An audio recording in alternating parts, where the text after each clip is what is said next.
For I know the plans I have for you. Sabayan niyo po ako. Plans to prosper you and not to harm you. and with plans to give you hope and a future.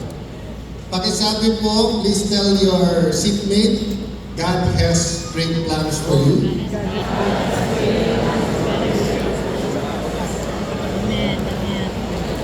I know we're a mixed group today, but who among you believe that you are creative? Sino yung mga creative dito? Whether that's your line of work o hindi, you think you're creative. So, totoo ba yung mga creative, you have a better imagination than those of us who are not so creative? So, why do I ask that? Because I want to speak to you a little bit about vision. This is Transformation. This is a conference about the gospel, about the Lord Jesus telling us that the kingdom is near or is here, and that we should seek first His kingdom and righteousness. Diba? So many of us are seeking things, and we are not finding those things. Because God did not say, seek things and I will give it to you. God says, seek first my kingdom and righteousness, and then some of these things shall be added to you. Tama ba? No, He said, all of these things shall be added upon to you. Diba? So, I will relate all of that because some of us are very busy, and I think all of us at one point of our life are all equally guilty, di ba? Of seeking all things, seeking the best education, seeking the best spouse, seeking to please our parents, seeking to be honor students, seeking to have the best car, seeking to get the best promotion, seeking to have the most number of members in our church, di ba? Seeking to attend the most number of conferences. May nag-attend ba here just to be number one sa pinakaraming conference? No? So, going back, vision. When God said, I have plans for you, that means meron siyang vision, di ba? Meron po bang nagpaplano na walang vision? O, pag sinabi mo sa asawa mo, love, may plano na ako para sa bago nating bahay, ibig sabihin nakikita mo na. Di ba? Pag ikaw ay isang engineer, and you have the latest model of the car, and you tell your boss, Sir, I have a new engine. Wala yung gasoline, hybrid, hydrogen, electric. That means you already see it in your mind, may vision ka na. Di ba? May imagination ka na. So when God said, I have plans for you, He had a vision. It's already in His mind. So when we talk about transforming nations and transforming our nation, I wanted to ask you about your imagination. This is an exercise I do with young people, but sinabi po sa akin ng SK na naging effective sa kanila. So if you don't mind, ito yung contribution ko in this conference. Of course, I'm very, very grateful to Pastor Mark, who's been coming back and forth in this country for how many years already? No, for us 3 years, but since your first, so for 2 decades, he's been coming back to our country, but he has this vision for 4 decades because it was in, where's Bishop Manny? Bishop Manny, I think you were his pastor in 1986. So, for ano na po, for 4 decades, okay? And why is 84, 86 significant to me? Diba, sa Bible, what is one generation? excuse me po, 40 years, di ba? Di ba, 40 years, yung dapat, how many days walk is Egypt to Israel? Pastors? A week to 11 days, 6 to 11 days, depending on, kung mag-isa ka lang maglakad, 11 days, kung kasama mo, asawa mo, bilisan mo, baka 6 days lang, di ba? Okay. 40 years. And I always used to think that it was the disobedience, yung ngaw-ngaw ng ngaw-ngaw, ang mga Israelites, every time there was a problem, they would complain. When Moses disappeared for a while, speaking to God, gumawa na sila ng idol, golden calf. And I always ask myself, how could people who saw the goodness of God, who saw the plagues, who saw the pillar following him, who saw water come out for them, manna from heaven, and the sea parting, how could they doubt God? When I see my own life and I say, Lord, I'm just like them. I'm sorry that I do not trust you all the time. And really now, I really try to live by faith and not by sight. No? Doesn't mean I do not wake up just like you with a lot of worries, problems, anxiety. But as soon as I say 3 things to myself, usually when I wake up that way, I tell myself, Lord, I'll follow the Spirit, not my flesh. So if my flesh is saying worry, hungry, anxious, kinakabahan, Lord, I will not follow my body. I'll follow the Spirit. Second thing, Lord, you told me to live by faith, not by sight. So by faith, di ba? That's the second thing that I've been telling myself. And then the third thing is really circumstantial. Depende doon sa nangyayari. If you're sick, then I tell myself, Lord, heal me for your glory, not for myself. If my activity like this, di ba? Lord, so the third one is really the application. But I want to tie this all up and not take up too much of your time.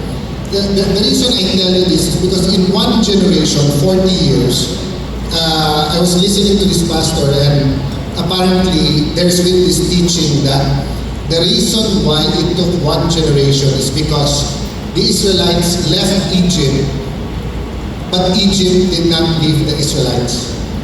So they left as slaves, and they could not enter the promised land, because how can you enter as owners, as God's people, as a nation of priests, as ambassadors? Well, wala pang ambassadors of Christ kasi Old Testament, but as a nation of priests, how would you enter when your mentality is still slaves?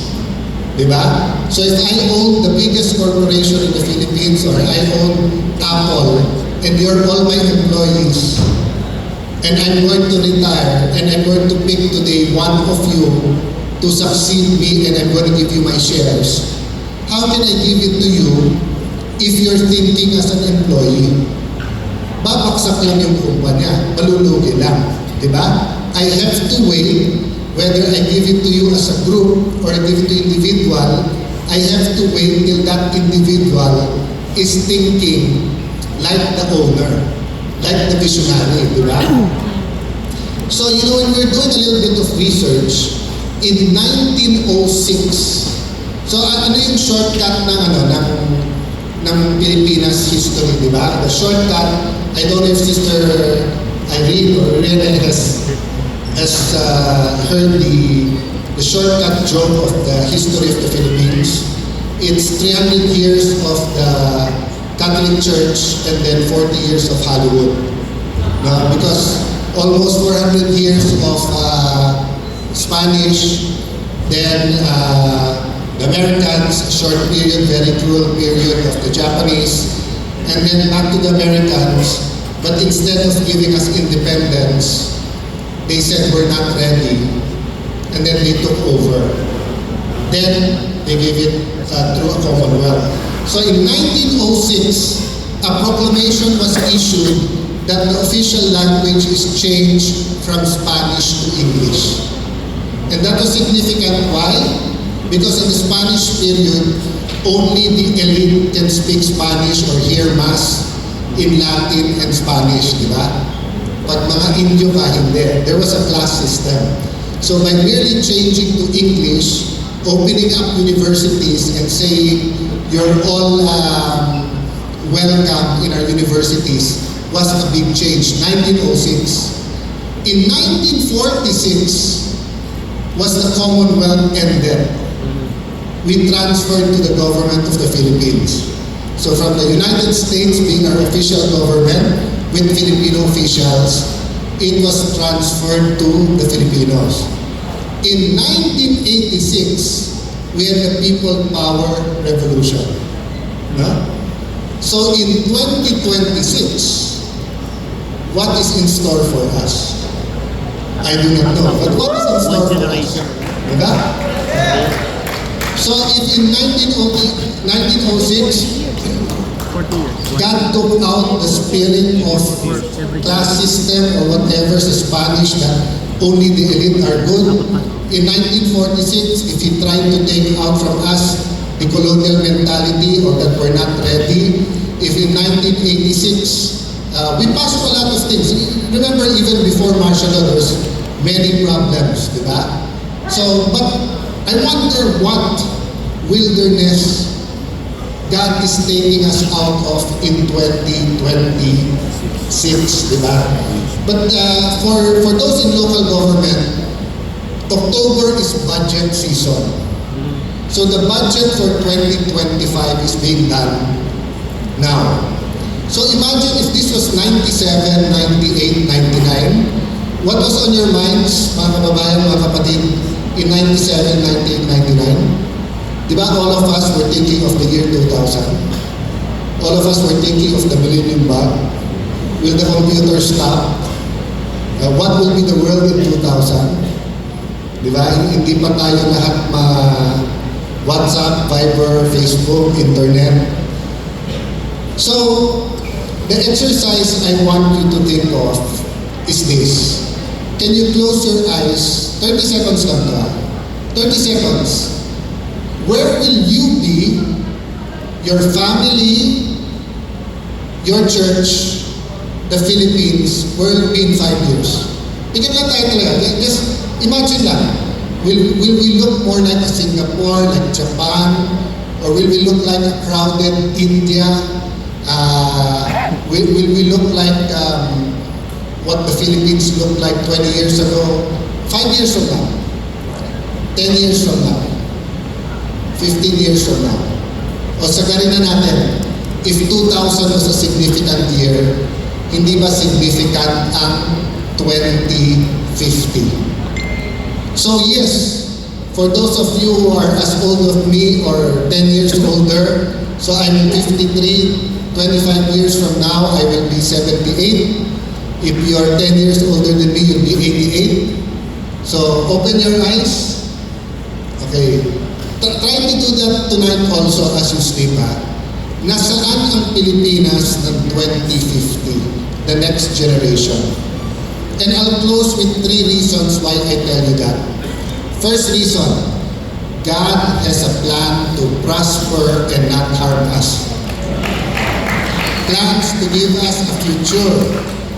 But we always forget that the devil also has plans for us. The devil plans to give us false prosperity. Kayamanan ng mundo. Hindi kayamanan ng kingdom of heaven. The devil has plans to give us false hope. And the devil is here to steal, to cheat, and to kill. Diba? We know that. Diba? So kung ang plano ni Lord, Alan, eat all you have. This is what is in Baguio, fresh strawberries, vegetables. The devil is here to say, Alan, isang bote ng black label, kaya mo yan. One leads to death, and loss of control, one leads to life, di ba? So that's first reason. God has plans, but the devil. So for the next 25 years, for the next generation, we have to choose. Who will we follow? God or the devil? Diba? Second reason is personal. 25 years ago, if you went to Taguig, the first question you will ask is, saan ba ang Taguig? Hindi nyo alam kung nasaan ang Taguig noong year 1999. If you go to Fort Bonifacio in 1999, it was a camp. Pa-start pa lang yung development, mga 2001, 2, or 3 pa lang yung 4th Street. Diba? So, kaya? Sabi niyo, kaya ba mag-transform in 25 years? Well, Singapore did it in less than 50 years. And Taguig transformed tremendously in 25 years. So that's the second. My third reason is that's why we're here today. We're here today because, and this is my personal reason, I don't know your reason. Pastor Mark has been going back for 20 years, talking to small groups, trying to light the fire. You know? And what got me? What was the arrow in my heart? Sabi ni Pastor Mark, you know there are countries with just a handful of Christians wherever you go. There are countries where there are thousands of Christians. There are countries where there are 90%. You add the evangelicals and the Catholics in Africa, 90%. But he said, how come there's no national transformation? There's transformation in the business, transformation in families, in churches, transformations in the subdivisions, maybe in the city level, but bakit sa nation wala? So sabi ni Pastor Mark, because Christians have one strategy. Share John 3:16 as the gospel, share the love of Christ, hope that we accept, hope that the majority accept, and when you accept, hope that you change. And since the majority will change, the country will change. And sabi ni Pastor Mark, that did not work. That does not work. First of all, Jesus did not do it that way. Even the apostles accepted him, but the apostles fought among themselves. Even the apostles, in their purity of preaching, false preachers arose every time. They'd be there, they'd leave. How many churches did Paul have to rebuke? Because nung umalis siya doon, may false teaching na. Diba? So we're not here to talk doctrine, to see the differences between denominations, or to say, ikaw Christian, ikaw hindi. We're here because Pastor Mark, his team, and many of us were exposed to different speakers, whether we were exposed to the 7 mountains, 7 pillars, or many, many teachings. We all long to continue to pray the prayer of the Lord Jesus, which is, Lord, thy kingdom come on earth as it is in heaven. What's the difference with this conference? We're coming up and equipping each other and sharing a strategy of how to bring His kingdom here. You know? So I hope when you go home, you would also ask the young people to imagine that future. Whether it's physical, spiritual, mababait ba mga tao, disrespectful ba mga tao, katabi mo ng church mo sugalan, o katabi mo ng church mo community center, all of that we can imagine. So I'll end where the Bible begins. When the Lord said, diba, let there be. Diba, when He created the world, He imagined the world. But just with His word, let there be light. Let there be land. Diba? Let there be animals and of everything. It came to be. So brothers and sisters, pakisabi sa katabi mo, your word has power. Sabi ni Lord Jesus, you will do much more than I have done. How can we do much more than Jesus? Because He sent the Holy Spirit to us. So I'll end there, but I hope we go home, our imagination is going wild. That's why I want to thank Sister Irene. I brought the book she gave me this morning. Hindi to planned. I saw her this morning. I was supposed to be here yesterday pa. Well-versed. Kasi I realized, 32 years na ako sa gobyerno, I've said good things to you, but I realized I'm not well equipped. I'm not well versed. So yes, of course, let's continue with our schooling, our Bible study, the different conferences, di ba? But let's unite the 7 different spheres, di ba? Families, governments, business, churches, educators, health workers, the media, both entertainment and in news and journalism, and of course the health workers, the 7 spheres, or some use other words for that. To bring it together, let's be well versed para nga yung vision ng ating Panginoon at plan ay madala natin dito sa Baguio City, sa Luzon, Visayas, Mindanao, sa bawat sulok ng ating bansa. God bless you. Maraming salamat sa pagpunta sa buhay.